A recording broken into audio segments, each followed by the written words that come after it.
Welcome back, hockey fans. In today's video, we're diving deep into the dark side of the NHL's greatest rivalries, where passion spills into chaos and history is written in bruises. But what happens when that artistry gets replaced by pure anarchy? That's what we're looking at today. We're talking about the times when rivalry turns into legitimate hatred, when competition becomes combat, and the price of victory is paid in blood. These weren't just games, they were vendettas. So today, we're counting down the 5 NHL rivalries so savage, so profoundly rooted in malice, that they spiral into absolute chaos. Number 5, the Battle of Alberta, Calgary Flames versus Edmonton Oilers. Kicking off our list is a feud born from bad blood and geography, the Battle of Alberta. When the Flames landed in Calgary back in 1980, they set up shop just a few hours from the Edmonton Oilers, a team that was about to become a dynasty. The stage was set for a provincial war over hockey supremacy in Western Canada. The 1980s were the golden age of this rivalry's brutality. The Oilers, led by Wayne Gretzky, were a powerhouse, winning 4 Stanley Cups with the Great One. The Flames were always in the hunt, either standing in their way or getting run over. This wasn't just a rivalry, it was an arms race, and every game felt like a statement often made with fists. In one game from that era, the teams accumulated a combined 211 penalty minutes. These teams genuinely despised each other, and it became a part of their DNA. The most legendary chapter of their playoff battles occurred in 1986, when the underdog Flames finally defeated the mighty Oilers in a nail-biting 7-game series. The series ended most unbelievably. An Oilers rookie defenseman named Steve Smith tried to make a pass and accidentally banked the puck into his net. It was a moment of stunning tragedy for Edmonton and pure joy for Calgary, cementing a generation of hatred. In comparison, the teams have had their ups and downs since the 80s, when the memory of the Oilers dynasty means that whenever the Flames and Oilers meet, the entire province holds its breath. Number 4, the Battle of Pennsylvania, Philadelphia Flyers versus Pittsburgh Penguins. Next up is another intrastate war, but this one is a clash of identities. The Battle of Pennsylvania, the Philadelphia Flyers against the Pittsburgh Penguins. For decades, this rivalry has been a study in contrast. You have the Flyers, born from the Broad Street Bullies legacy, known for their grit, intimidation, and brute force. Then you have the Penguins, who, especially in their superstar eras, have been built on skill, speed, and finesse. When those two philosophies meet, things tend to get explosive. Nowhere was this more obvious than the 2012 Eastern Conference quarterfinals. That series wasn't just hockey, it was a 6-game street fight that got crazier with every single game. The series featured a draw-dropping 309 penalty minutes, multiple line brawls, and even suspensions for star players. Game 3 alone had 158 penalty minutes, with superstars like Sidney Crosby and Claude Giroux dropping the gloves. Coaches were screaming at each other from the benches, and the hatred was so thick you could feel it through the TV. And that's exactly what this rivalry is all about. It's not just about the tough guys trading punches. It's a total meltdown of discipline, where star players, coaches, and everyone in between gets dragged into the mud. The Flyers and Penguins have a special talent for bringing out the absolute worst in each other, creating a spectacle of violence that is as horrifying as it is unforgettable. Number 3, the Battle of New York, New York Rangers versus New York Islanders. At number 3, we have a rivalry fueled by pure, unfiltered geographic hatred, the Battle of New York. The Rangers and Islanders are separated by just a few miles, meaning players and fans live relatively close to each other. That closeness has bred a special kind of contempt that has stayed nasty for over 50 years. The rivalry was vicious from the Islanders' inception in 1972, especially in the 1970s and 1980s when the Isles were a dynasty. Games between them were notoriously physical, marked by bench-clearing brawls and stick-swinging incidents. This hatred is perfectly captured by the Potvin sucks chant, which still rains down from the rafters at Madison Square Garden. It's all because of a hard, clean hit by Islanders defenseman Dennis Potvin on a Rangers forward way back in 1979 that broke the player's ankle.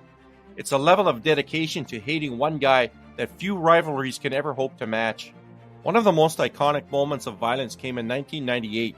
A scrum broke out, and Islanders goalie Tommy Salo got into it. Not to be outdone, Rangers goalie Dan Cloutier skated the length of the entire rink to fight him, dropping Salo to the ice before screaming at the entire Islanders bench.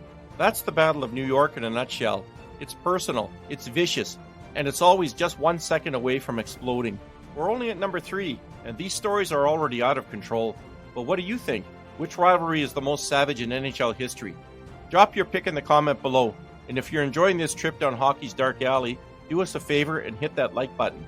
Number 2, the original hate, Boston Bruins versus Montreal Canadiens.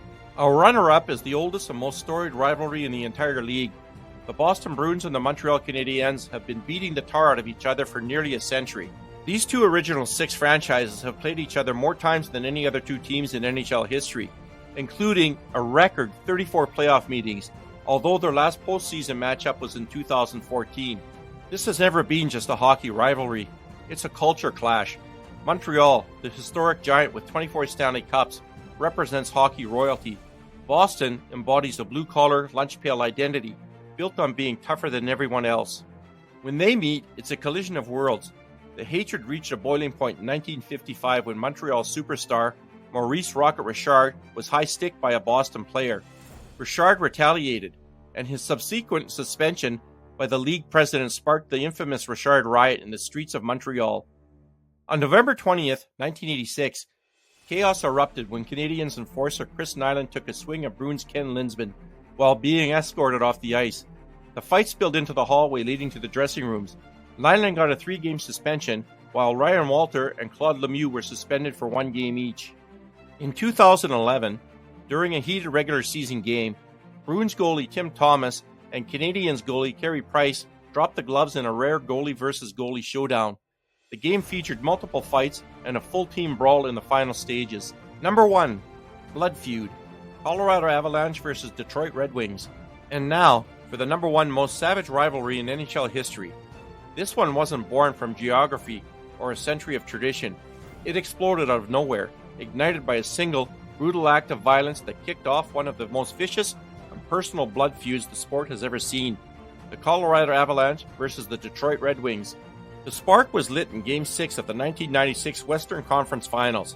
Colorado's Claude Lemieux checked Detroit's Chris Draper from behind, sending him face first into the boards. The damage was sickening: a broken jaw, broken nose, and a broken cheekbone that required reconstructive surgery. Lemieux was suspended, but the Red Wings saw it as a slap on the wrist, and just like that, a rivalry was born. For the next 6 years, every single game between these two teams was played with a terrifying edge. They weren't just rivals. They were the 2 best teams in the NHL, meeting in the playoffs 5 times between 1996 and 2002. The hatred finally boiled over on March 26, 1997, in a game that will forever be known as Fight Night at the Joe. This night was all about revenge. Multiple fights broke out, but the main event was Red Wings enforcer Darren McCarty hunting down Claude Lemieux, dropping him and raining punches on his head while Lemieux turtled on the ice. The fight turned into a line brawl, which then gave us one of hockey's most iconic images, the goalies, Patrick Waugh and Mike Vernon, skating to center ice to square off. The game ended with 18 fighting majors and 148 penalty minutes. This wasn't just a fight, it was payback.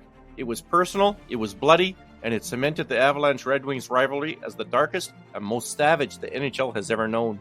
From provincial wars to cross-state battles and ugly blood feuds, the dark side of NHL rivalries shows what happens when passion boils over into pure violence. The league has evolved, and the massive brawls are essentially a thing of the past, but these stories remain a permanent part of hockey's history. They remind us of an era when the code on the ice was very different, when scores were settled with fists, and when the line between a hockey game and an all-out war was dangerously thin. These rivalries, in all their savage glory, are part of what makes hockey the most intense sport on earth. If you want to see more in-depth dives into hockey history, make sure to subscribe and ring the notification bell so you never miss a video. Thanks for watching, and we'll see you on the next one. Hey hockey fans, you can also follow my blog at https://tedtalkshockey.com, and remember to keep your stick on the ice.